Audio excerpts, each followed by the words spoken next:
Hello and welcome to another episode of Disney Movie Investigation. If this is your first time watching, welcome to the show. In each episode, we take a look at a movie that is featured on Disney+.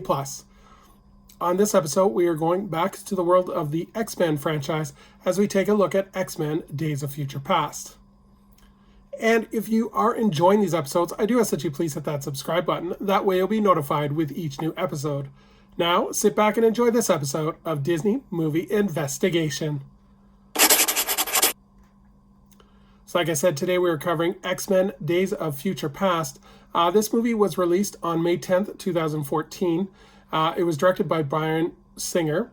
The screenplay was Simon Kinberg. The production companies were Marvel Entertainment, Bad Hat Harry Productions, the Donner Company, and Genre Films. And the movie was distributed by 20th Century Fox. The budget for this movie was $205 million, and it did a box office return of $746 million. But let's take a look at the production.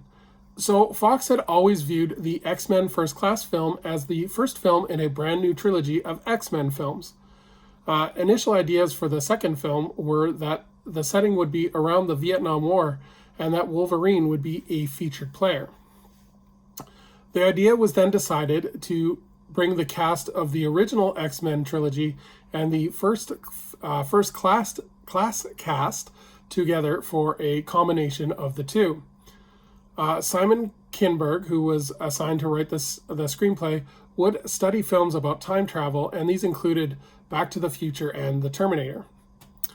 The Days of Future Past was also a comic book storyline that was used in the Uncanny X-Men issues number 141 to 142, published in 1981.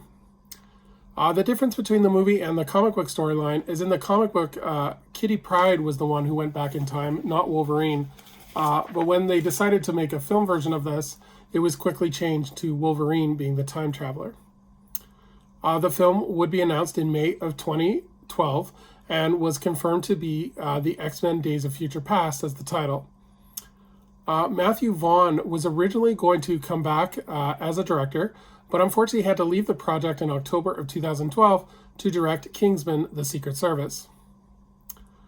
Bryan Singer would quickly be announced as his replacement, and he would go on to announce the cast via Twitter. He kind of had some fun with the Marvel fans, though. As part of an April Fool's joke, it was announced that Lady Gaga had joined the cast as Dazzler. This proved ultimately not to be true. Filming began on April 15th of 2003, and the filming took place in Montreal and the surrounding areas. John Ottman would compose the score, with a soundtrack being released by Sony Classical Records on May 25th, 2014. So in terms of the cast, we have Hugh Jackman, who plays Logan, aka Wolverine. James McAvoy comes back to play Charles Xavier, the young version. Patrick Stewart as Charles Xavier, the senior version. Michael Fassbender as young Magneto. Ian McKellen as old Magneto. Jennifer Lawrence as Mystique. Halle Berry as Storm. Anna Paquin as Rogue. And Peter Dinklage as Dr. Trask. So in terms of the plot in the movie, in the future, the mutants and humans who help them are slaughtered by powerful robots named Sentinels. Professor Xavier, Wolverine, Magneto, Storm, Kitty Pryde, and her friends meet a monastery in China, and Xavier explains that how invincible the Sentinels were created using the DNA of Mystique that was captured in 1973 when she tried to assassinate their creator, Dr. Bolivar Trask. Xavier tells that the only chance is to return to 1973 to convince Mystique to give up her intention. However, only Wolverine can withstand the damages of time travel, and the question now is will he succeed in stopping Mystique and the Sentinel program and save the mutants and their human friends from annihilation? So this movie had an extensive marketing plan, with most of the modern Marvel movies do. So in June of 2013, Fox would present a set tour video of the movie at the Cine Europe conference in Barcelona. For those that were not in attendance, this would also be included as a special feature in the DVD home release of The Wolverine. Footage of the film would also be screened at the 2013 San Diego Comic-Con and at Fantasia International Film Festival. In July of 2014, Fox and Oculus Rift would present a virtual reality experience at the 2014 San Diego Comic-Con, and guests would be able to sit in Professor X's chair and do a chase for Mystique.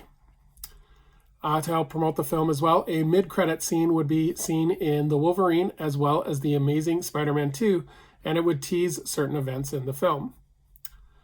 Hugh Jackman would also go on a promotional tour, appearing on the April 28, 2014 episode of WWE's Monday Night Raw to help promote the film.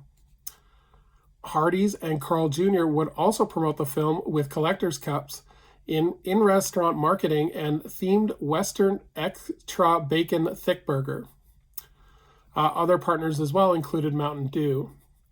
Virgin Trains West Coast would feature a themed Class 390 Pentadolino train and would rename the Wolverhampton station to the Wolverine station. K Motors would also release a Wolverine-themed Sorrento. And in terms of recognition, this film would be nominated for an Academy Award for the Best Visual Effects. So would I recommend this movie? I think this is one of the better X-Men films. I really like the blending of the two casts. I think Hugh Jackman does a really good job of like carrying the film. Again, excellent performance as well from James McAvoy and Jennifer Lawrence as well. So you have some really good acting in here, as well as a story that really gets you involved and kind of captures the audience's attention. So I really think this is one of the better ones, and definitely one that everyone should check out. So thank you so much for joining us here on another episode of Disney Movie Investigation. I would love for anyone to please comment below on what they think of X-Men Days of Future Past. And as we look forward to our next episode, we are going back to the mid-90s as we take a look at the 90s comedy Camp Nowhere. So until next time, I hope you have a magical day, and we will see you real soon.